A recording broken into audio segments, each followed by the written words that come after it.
Hello, everyone. I'm Jim Jablowski, and today I will be doing the filmmaker's commentary for this little movie called Ball. Well, I shouldn't call it a little movie because it's a big movie. Quite frankly, it's actually based on a very traumatic experience I had in my childhood. When I was little in elementary school, we used to play kickball all the time at gym, and I hated that game so much. But one day, this little shit, I think his name was Jimmy, he took the kickball, he kicked it as hard as he possibly could, and the ball ended up hitting me right in the groin. And it was some of the most excruciating and unbearable pain I've ever felt in my life. And that image has just stuck with me forever. That image of the kickball hitting my own balls.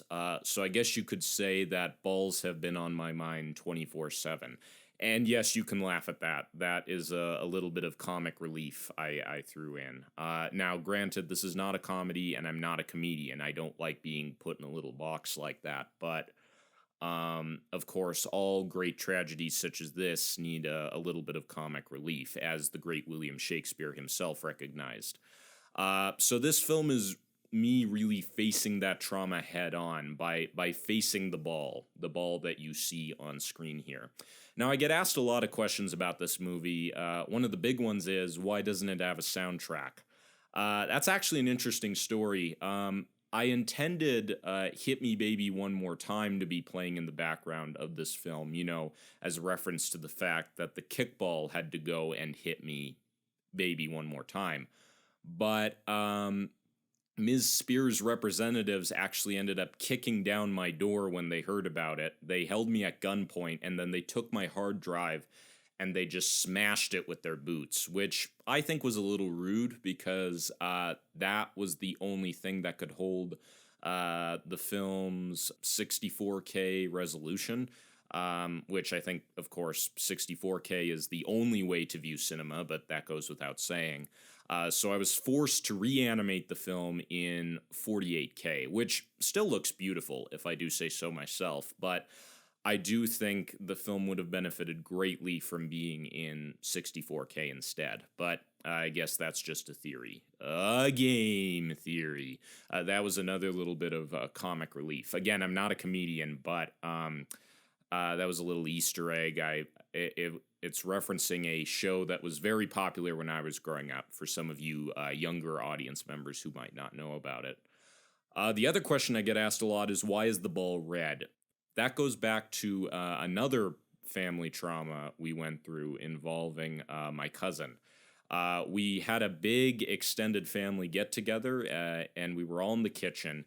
And my cousin was showing off her knife juggling skills. I think she was practicing for a competition or something.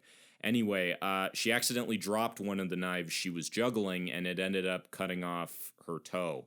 And I just remember there was just blood, blood, blood everywhere. And it sucked because the blood actually ended up ruining dinner, so we had to get takeout, and that was kind of lame. But that image of the blood just stuck with me forever, as did the image of the kickball. And I thought that incorporating the red and the blood into this film would kind of add to its themes of, facing trauma head on. I asked my cousin, if I could incorporate her trauma into my movie. She said no, but I figured that mentally she was a little hazy still from the whole incident, and I knew if she was in a more mentally sound place, she would have said maybe.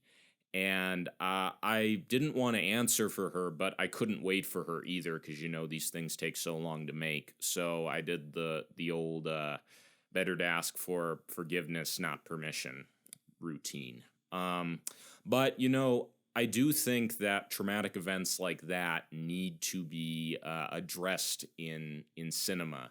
I don't consider myself a braggart for calling my film real, authentic cinema. And thank God, because, man, our culture is really lacking in authentic cinema these days, just because the market is so oversaturated with all these dumb little David Lynch movies. And I promised myself I wouldn't get on my soapbox, but I got to just come out and say it. David Lynch movies are not real cinema. I'm sorry. I know I'm going to get a lot of flack for that, but they're not. They're not real cinema. Because real movies make movie stars out of their actors, and David Lynch movies don't do that. Eraserhead is the star. The severed ear from Blue Velvet is the star. I would assume. I haven't fucking seen the movie, but I think that's the case, that the ear is the star and not that scrawny little dude that finds the ear in the grass.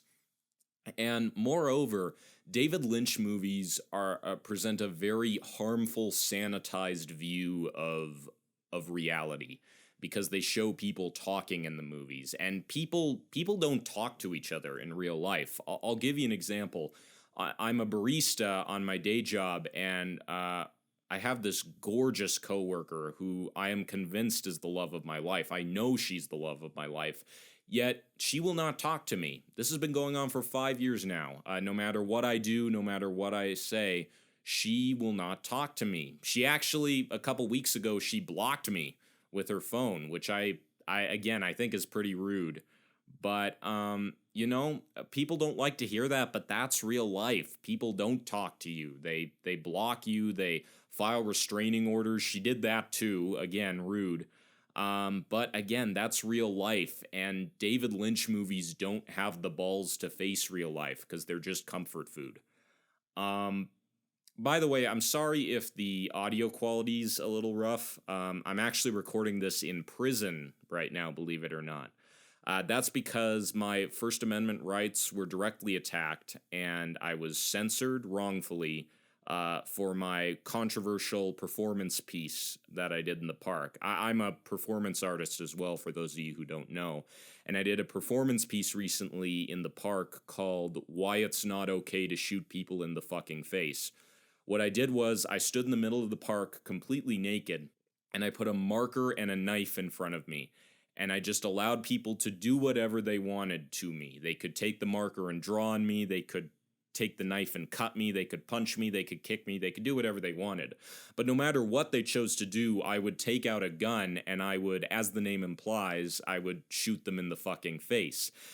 As a way to kind of, critique gun culture and to tell people, that shooting people in the face is not okay. Maybe that's a controversial stance to take, but I believe that's not okay.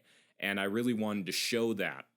And show that hardship. And people didn't like it. People freaked out, and maybe rightfully so, but maybe art's supposed to do that. Maybe art's supposed to make you freak out. Maybe it's supposed to make you scream and cry and call 911 and ask if there's a doctor around, or, stuff like that. Maybe it's not just this Lynch Trotsky comfort food that mainstream avant-garde film shoves down our throats constantly. I actually don't mind prison, believe it or not, because it gives me some time to plan my next movie, which is Cylinder. Whereas this film, Ball, was of course a movie about a ball traveling left to right across the screen. Cylinder will be about a cylinder traveling up and down on the screen. And some people might accuse me of, starting a cinematic universe, which you'd think I'd be against, considering how refined my cinema tastes are. But I actually consider this more of a critique, a satire of cinematic universes. Now, again, I say satire and not comedy. People interchange the two, but again, I just want to emphasize I am not a comedian. Or, it looks like the warden's telling me to wrap up. So, thank you guys so much for watching. Be on the lookout for the 10-hour director's cut, which will be 64K, and it should be on Criterion here pretty soon. But be on the lookout for that, and I will see you at the next commentary. Take care.